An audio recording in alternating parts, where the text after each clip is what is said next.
Capítulo 2. Deixaram o Sr. Foster na sala de decantação.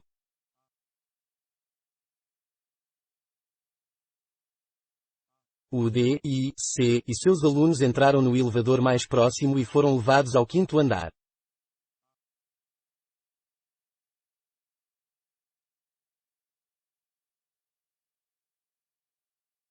Berçários. Salas de condicionamento neopavloviano, indicava o painel de avisos.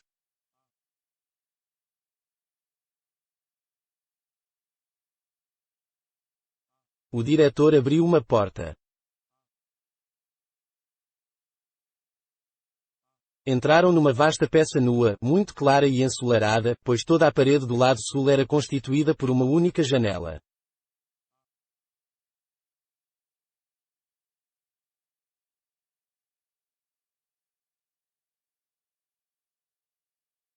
Meia dúzia de enfermeiras, com as calças e jaquetas do uniforme regulamentar de linho branco de viscose, os cabelos asceticamente cobertos por toucas brancas, estavam ocupadas em dispor sobre o assoalho vasos com rosas numa longa fila, de uma extremidade à outra da peça, grandes vasos, apinhados de flores.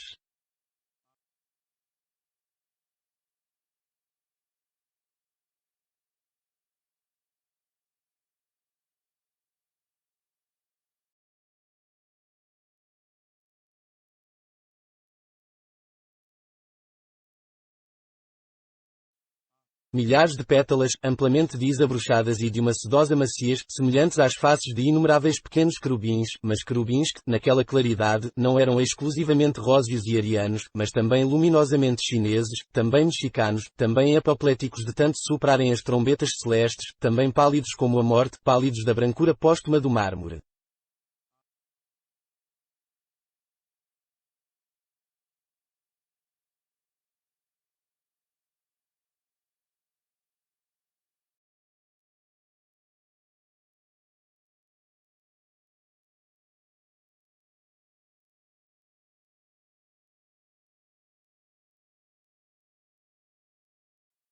As enfermeiras perfilaram-se ao entrar o D, I, C.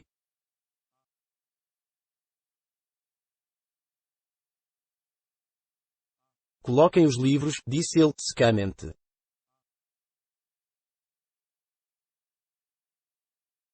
Em silêncio, elas obedeceram à ordem.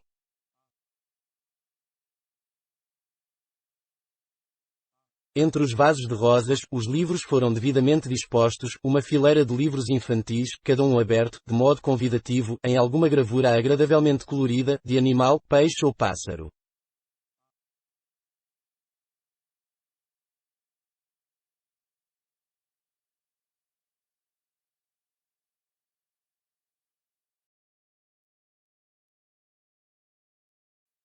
Agora, tragam as crianças. Elas saíram apressadamente da sala e voltaram ao cabo de 1 ou 2 minutos, cada qual empurrando uma espécie de carrinho, onde, nas suas 4 prateleiras de tela metálica, vinham bebês de 8 meses, todos exatamente iguais, um grupo Bukhanovsky, evidentemente, e todos, já que pertenciam à casta Delta, vestidos de caqui.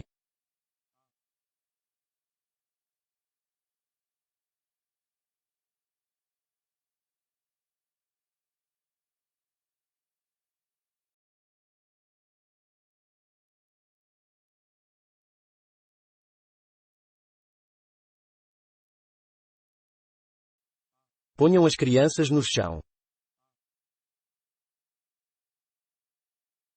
Os bebês foram descarregados. Agora, virem-nas de modo que possam ver as flores e os livros.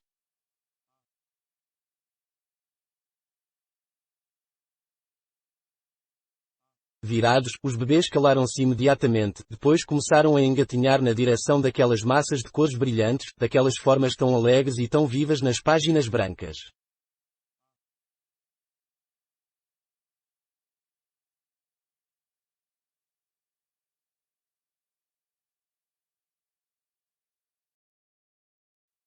Enquanto se aproximavam, o sol ressurgiu de um eclipse momentâneo atrás de uma nuvem.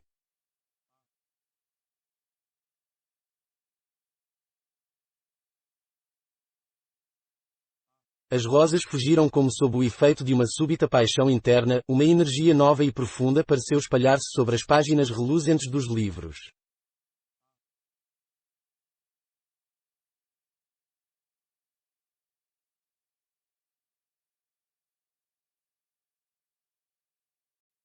Das filas de bebês que se arrastavam a 4 pés, elevaram-se gritinhos de excitação, murmúrios e gurgulejos de prazer.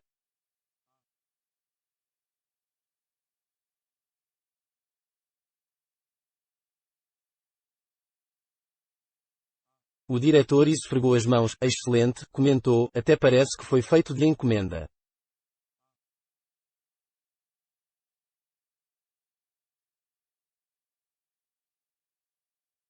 Os mais rápidos engatinhadores já haviam alcançado o alvo.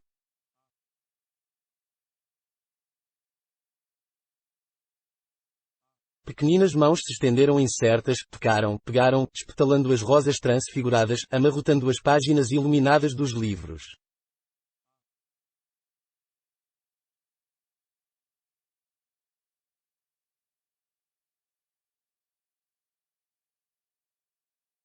O diretor esperou que todos estivessem alegremente entretidos.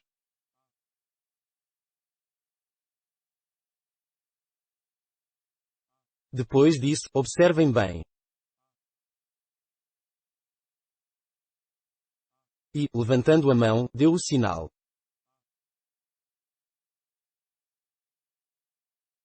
A enfermeira-chefe, que se encontrava junto a um quadro de ligações na outra extremidade da sala, baixou uma pequena alavanca.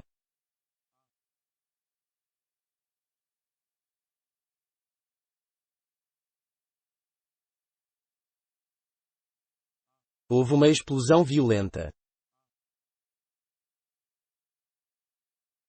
Aguda, cada vez mais aguda, uma sirena apitou.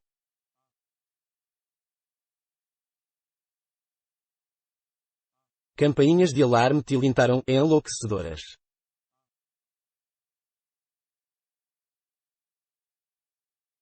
As crianças sobressaltaram-se, berraram, suas fisionomias estavam contorcidas pelo terror.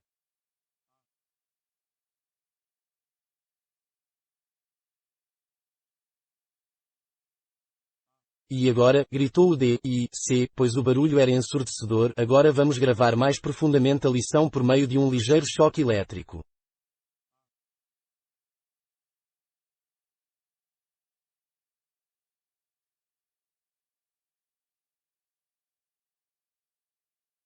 Agitou de novo a mão, e a enfermeira-chefe baixou uma segunda alavanca.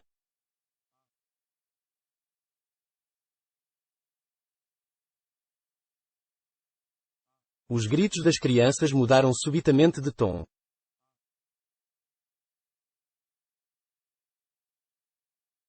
Havia algo de desesperado, de quase demente, nos urros agudos e espasmódicos que elas então soltarão.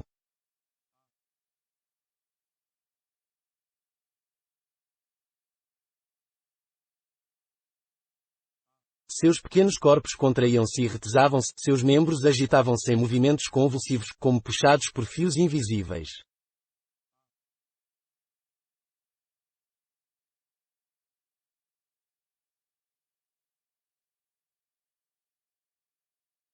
Nós podemos eletrificar todo aquele lado do assoalho, berrou o diretor como explicação.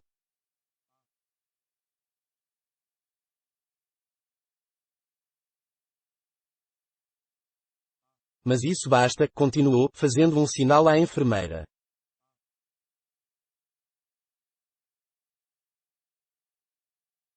As explosões cessaram, as campainhas pararam de soar, o bramido da sirene foi baixando de tom em tom até silenciar.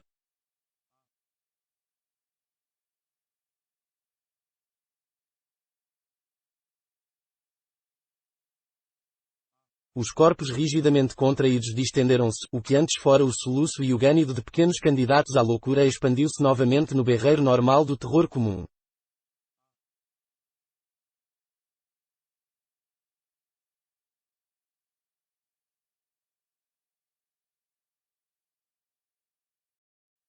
Ofereçam-lhes de novo as flores e os livros.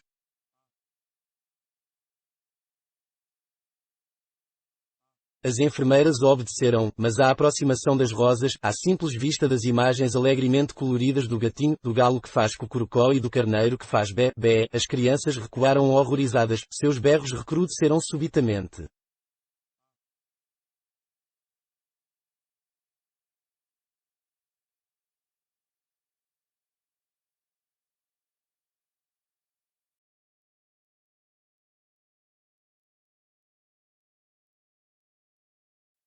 Observem, disse o diretor, triunfante, observem.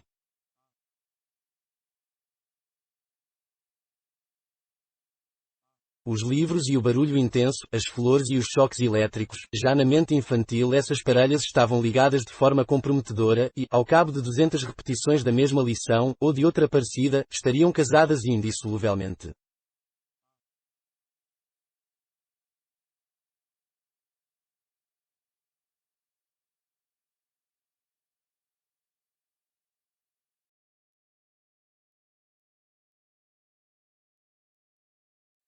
O que o homem uniu, a natureza é incapaz de separar.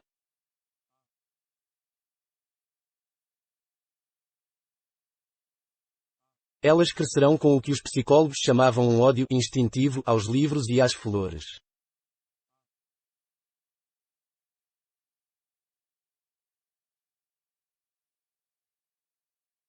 Reflexos inalteravelmente condicionados.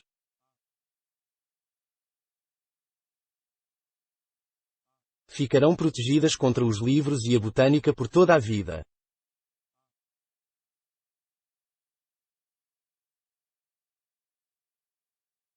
O diretor voltou-se para as enfermeiras, podem levá-las.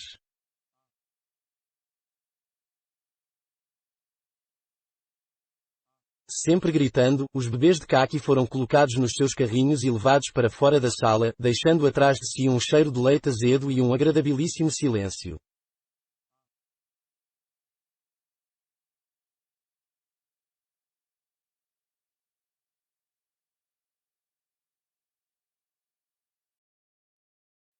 Um dos estudantes levantou a mão, embora compreendesse perfeitamente que não se podia permitir que pessoas de casta inferior desperdiçassem o tempo da comunidade com livros e que havia sempre o perigo de lerem coisas que provocassem o indesejável descondicionamento de algum dos seus reflexos. No entanto, enfim, ele não conseguia entender o referente às flores.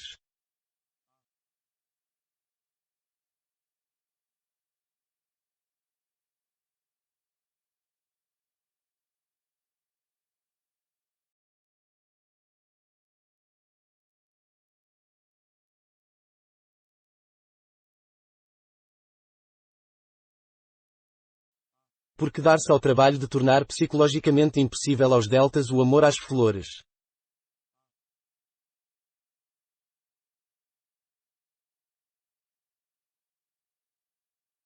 Pacientemente, o D.I.C. explicou.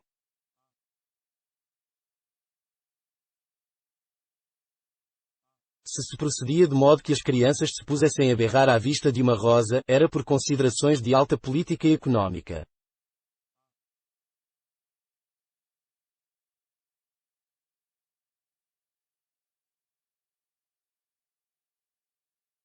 Não havia muito tempo, mais ou menos um século, tinham-se condicionado os gamas, os deltas e até mesmo os épsilons a amar as flores em particular e a natureza selvagem em geral.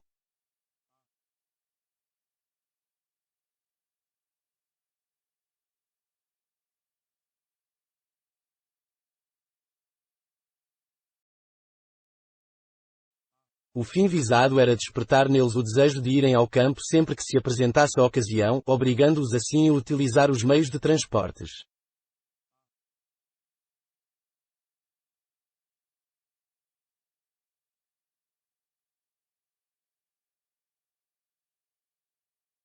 E eles não utilizavam os meios de transporte? Perguntou o estudante.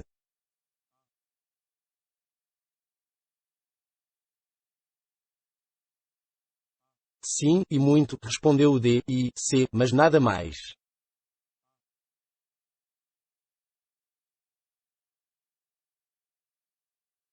As flores do campo e as paisagens, advertiu, têm um grave defeito, são gratuitas.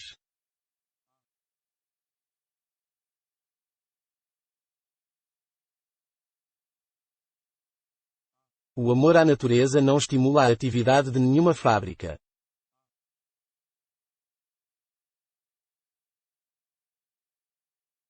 Decidiu-se que era preciso aboli-lo, pelo menos nas classes baixas, abolir o amor à natureza, mas não a tendência a consumir transporte.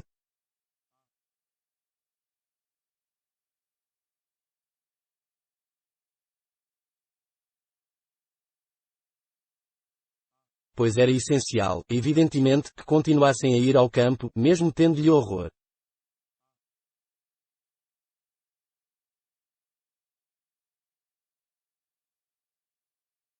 O problema era encontrar uma razão economicamente melhor para o consumo de transporte do que a simples afeição às flores silvestres e às paisagens.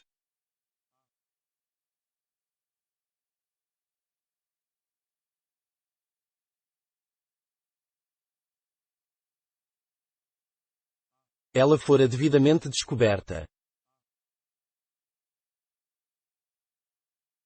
Nós condicionamos as massas a detestarem o campo, disse o diretor, em conclusão.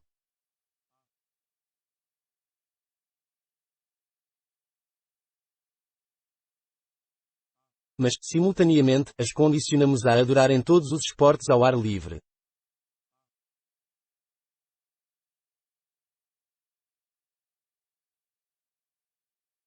Ao mesmo tempo, providenciamos para que todos os esportes ao ar livre exijam o emprego de aparelhos complicados.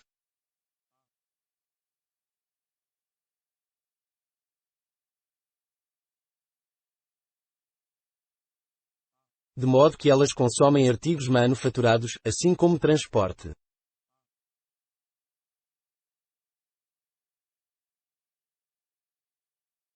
Daí estes choques elétricos. Compreendo, disse o estudante, e quedou-se mudo de admiração.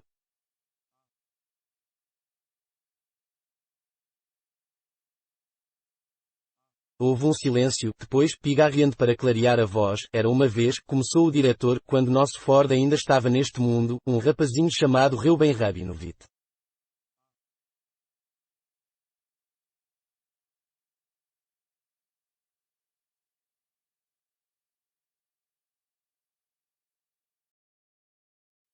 Reuben era filho de pais de língua polonesa, o diretor interrompeu-se.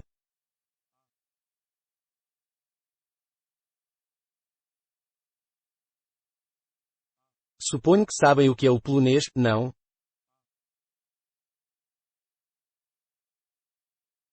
Uma língua morta. Como o francês e o alemão, acrescentou outro, exibindo com zelo seus conhecimentos.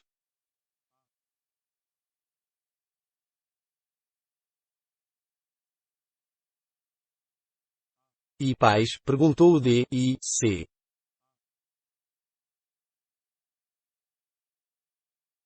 Fez-se um silêncio embaraçado. Vários rapazes coraram. Ainda não tinham aprendido a fazer a distinção, importante mas por vezes muito sutil, entre a indecência e a ciência pura.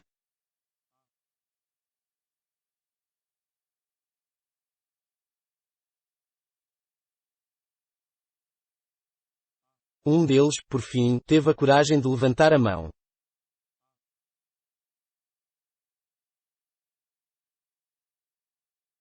Os seres humanos, antigamente, eram, hesitou, o sangue subiu-lhe às faces.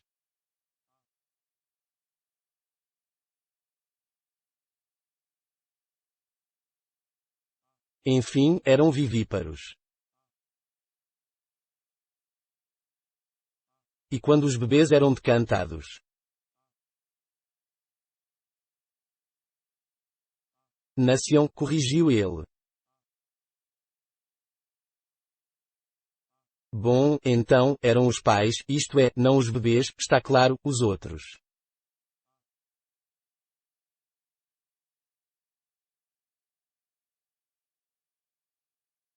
O pobre rapaz estava atrapalhadíssimo.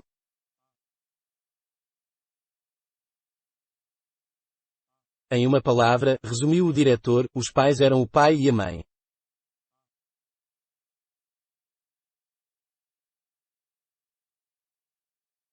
Essa inocência que, na realidade, era ciência, caiu com estrépito no silêncio daqueles jovens, que não ousavam olhar-se.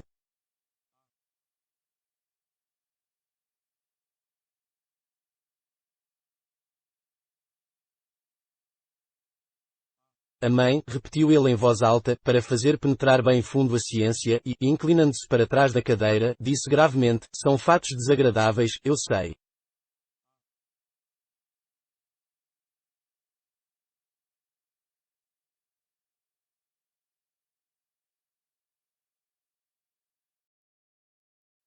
Mas é que a maioria dos fatos históricos são mesmo desagradáveis.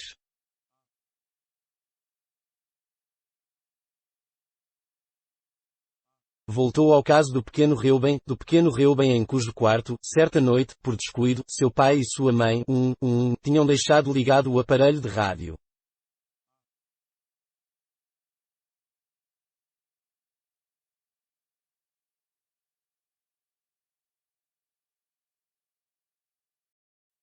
Pois é preciso lembrar que, naqueles tempos de grosseira reprodução vivípara, os filhos eram sempre criados pelos pais, e não em centros de condicionamento do Estado.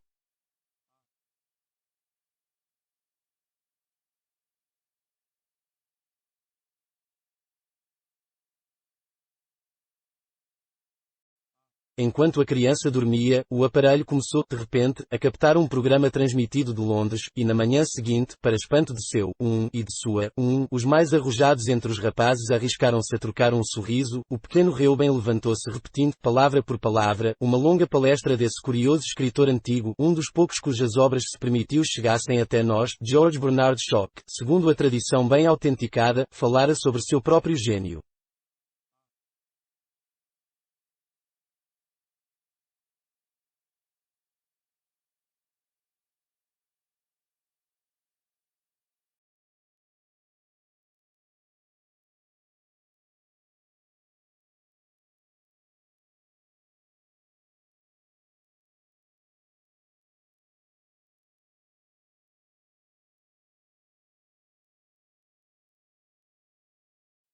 Para o piscada de olho e a risinho do pequeno Reuben, essa palestra era, sem dúvida, perfeitamente incompreensível e, pensando que o filho tivesse enlouquecido de repente, chamaram um médico.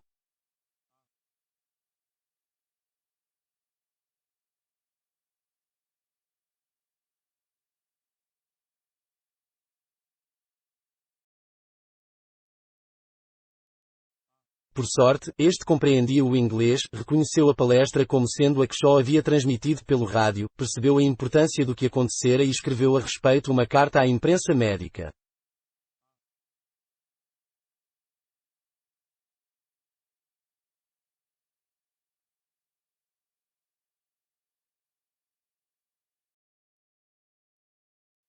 O princípio do ensino durante o sono, ou hipnopedia, estava descoberto.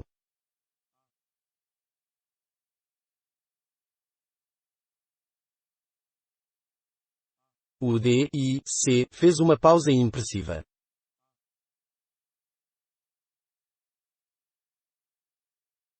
O princípio estava descoberto, mas decorreriam muitos anos até que ele tivesse aplicações úteis.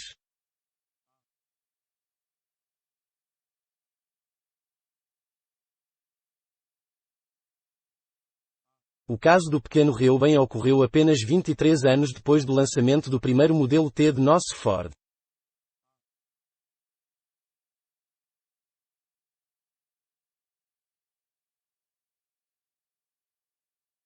Aqui o diretor fez o sinal do T sobre o estômago e todos os estudantes o imitaram, reverentes, no entanto.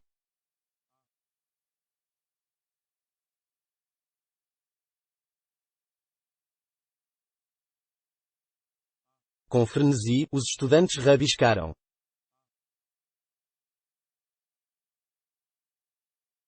A hipnopedia, primeiro emprego oficial no ano 214 d.F.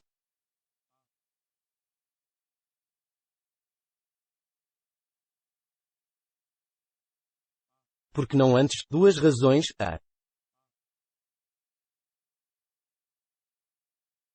Esses primeiros experimentadores, dizia o D.I.C., seguiram um caminho errado.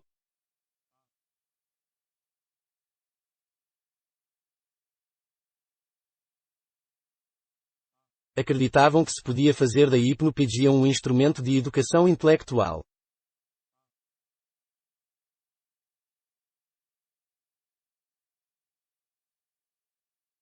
Um menino, adormecido sobre seu lado direito, o braço direito estendido, a mão direita pendendo molemente por sobre a beira da cama.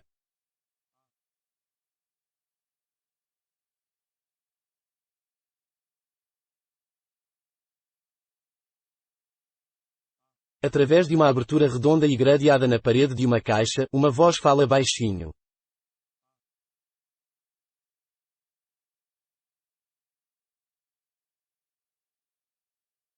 O Nilo é o mais comprido dos rios da África, e o segundo em comprimento de todos os rios do globo.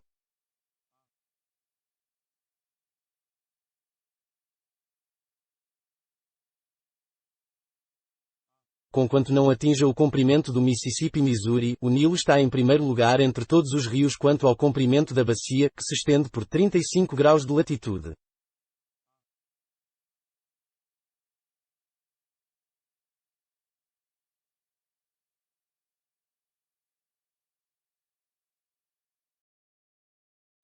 No café da manhã, no dia seguinte, Tommy pergunta a alguém: Você sabe qual é o rio mais comprido da África?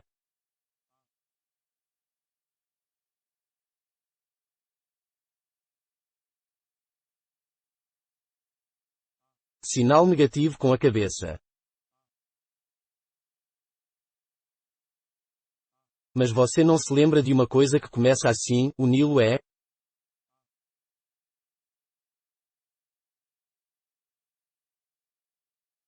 O Nilo é o mais comprido dos rios da África e o segundo em comprimento de todos os rios do globo.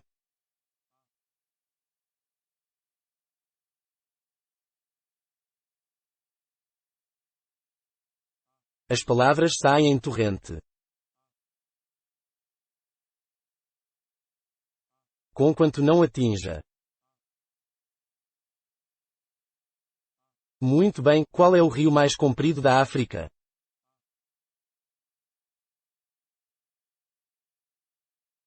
Os olhos ficam inexpressivos.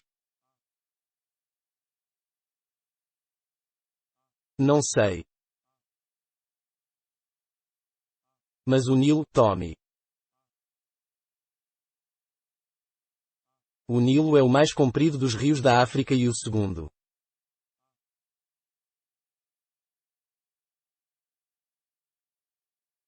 Então, qual é o rio mais comprido, Tommy?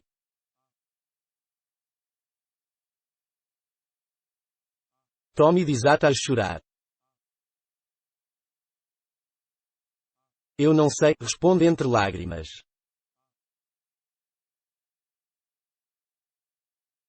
Essas lágrimas, esclareceu o diretor, desanimaram os primeiros pesquisadores.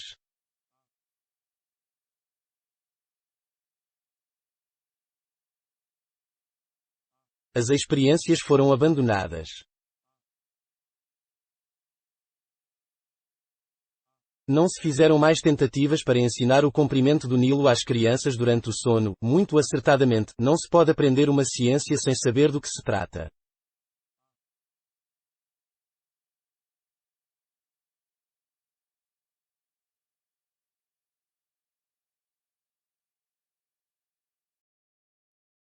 Ao passo que, se ao menos tivessem começado pela educação moral, disse o diretor, conduzindo a turma para a saída.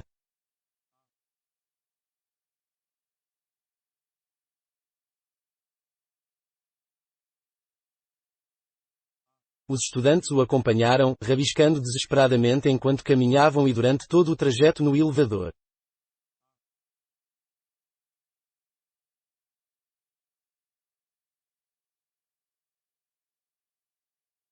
A educação moral, que não deve jamais, em circunstância alguma, ser racional.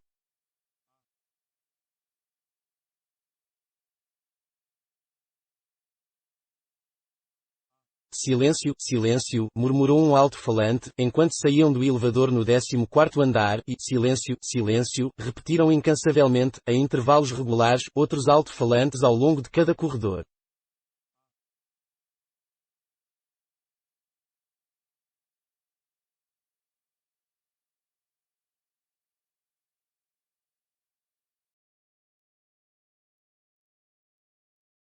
Os estudantes, e o próprio diretor, puseram-se automaticamente a caminhar nas pontas dos pés.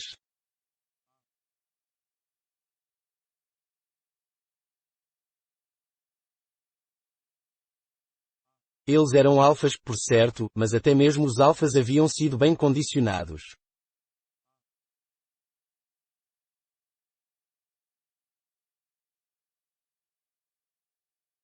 Silêncio, silêncio. Toda a atmosfera do 14º andar vibrava com o imperativo categórico.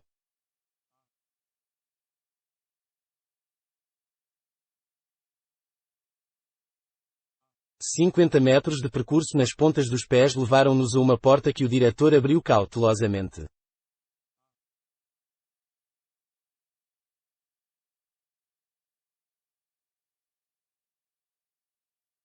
Transpuseram o limiar e penetraram na penumbra de um dormitório de janelas fechadas.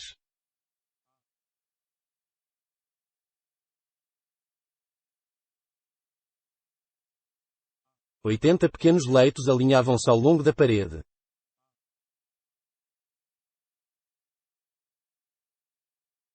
Havia um ruído de respiração leve e regular, e um murmúrio contínuo, como de vozes muito baixas ciciando ao longe.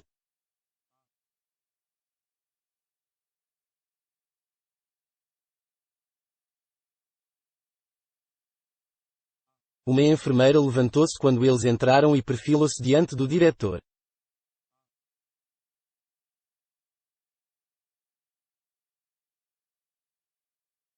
"Qual é a lição esta tarde?" perguntou ele.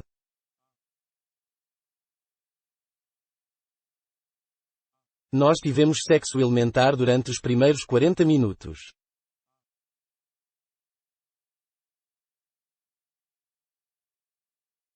Mas agora passamos para o curso elementar de consciência de classe.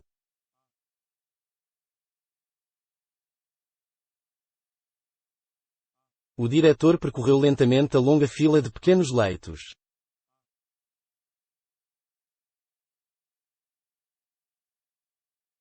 Rosados e distendidos pelo sono, 80 meninos e meninas respiravam suavemente.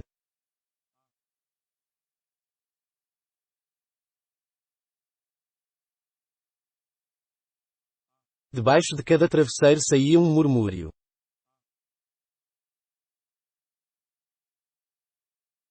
O D.I.C. parou e, inclinando-se sobre um dos pequenos leitos, escutou atentamente.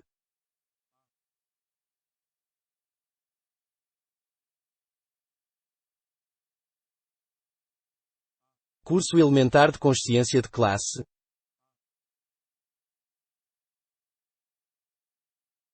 Vamos ouvir isso um pouco mais alto.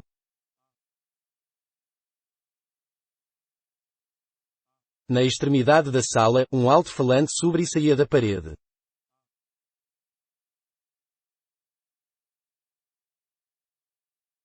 O diretor foi até ele e apertou um botão.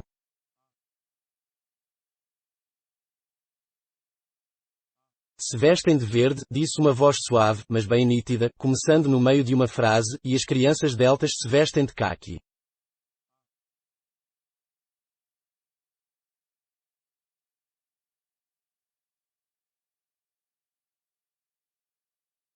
"Oh, não, não quero brincar com crianças deltas."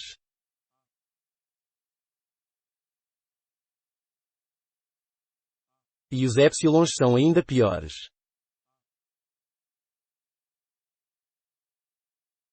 "São muito broncos para saberem ler e escrever."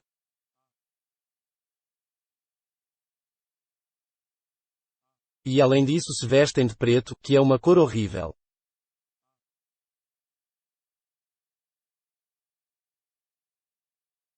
"Como sou feliz por ser um beta." Houve uma pausa, depois a voz recomeçou.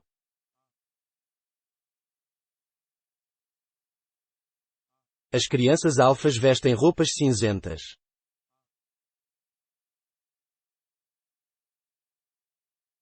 "Elas trabalham muito mais do que nós porque são formidavelmente inteligentes."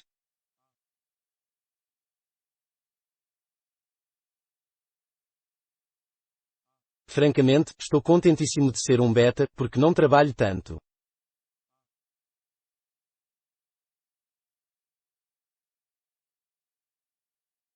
E, além disso, nós somos muito superiores aos gamas e aos deltas.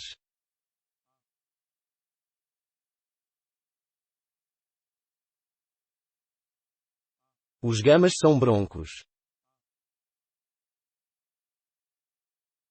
Eles se vestem de verde e as crianças deltas se vestem de caqui.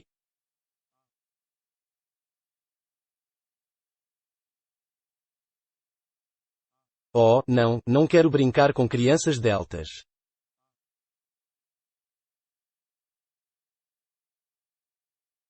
E os épsilons são ainda piores.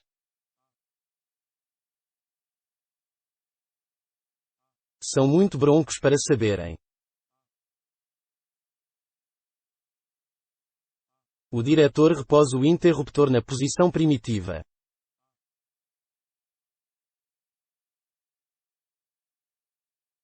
A voz calou-se.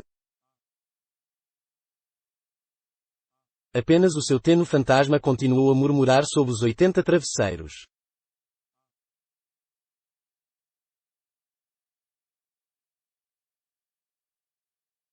Eles ouvirão isso repetido mais 40 ou 50 vezes antes de acordarem, depois, outra vez na quinta-feira, e novamente no sábado.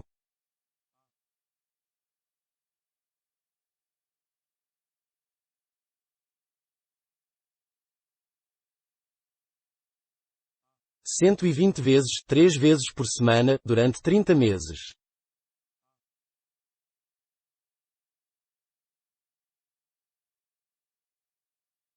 Depois disso, passarão a uma lição mais adiantada.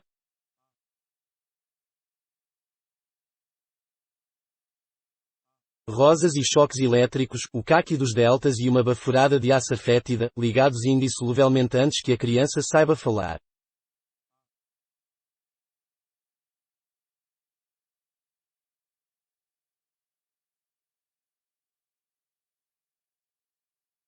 Mas o condicionamento sem palavras é grosseiro e genérico, é incapaz de fazer apreender as distinções mais sutis, de inculcar as formas de comportamento mais complexas.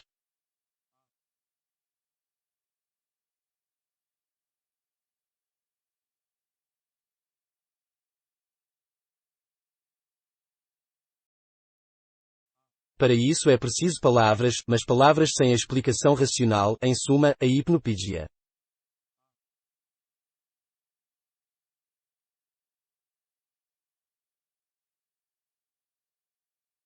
A maior força moralizadora e socializante de todos os tempos.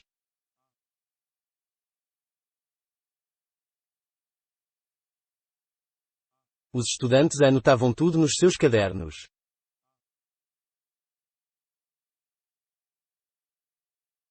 Novamente o diretor tocou o botão.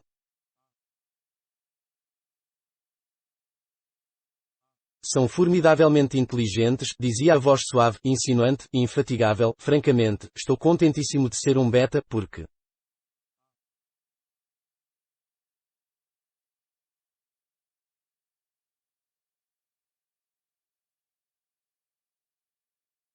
Não exatamente como gotas de água, conquanto esta, na verdade, seja capaz de cavar buracos no granito mais duro, mas, antes, como gotas de lacre derretido, gotas que aderem e se incorporam àquilo sobre que caem, até que, finalmente, a rocha não seja mais que uma só massa escarlate.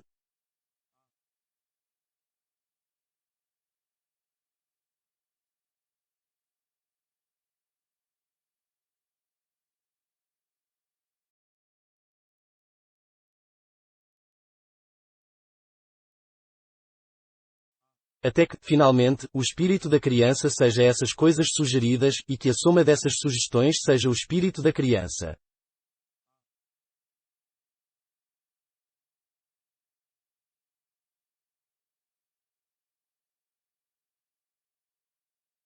E não somente o espírito da criança.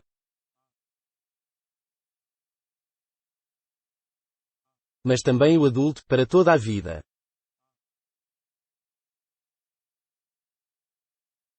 O espírito que julga, e deseja, e decide, constituído por essas coisas sugeridas.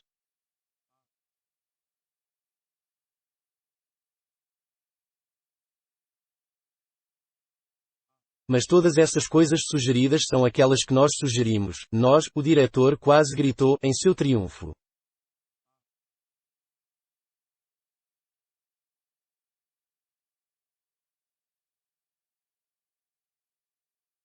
Que o Estado sugere, bateu com a mão na mesa mais próxima.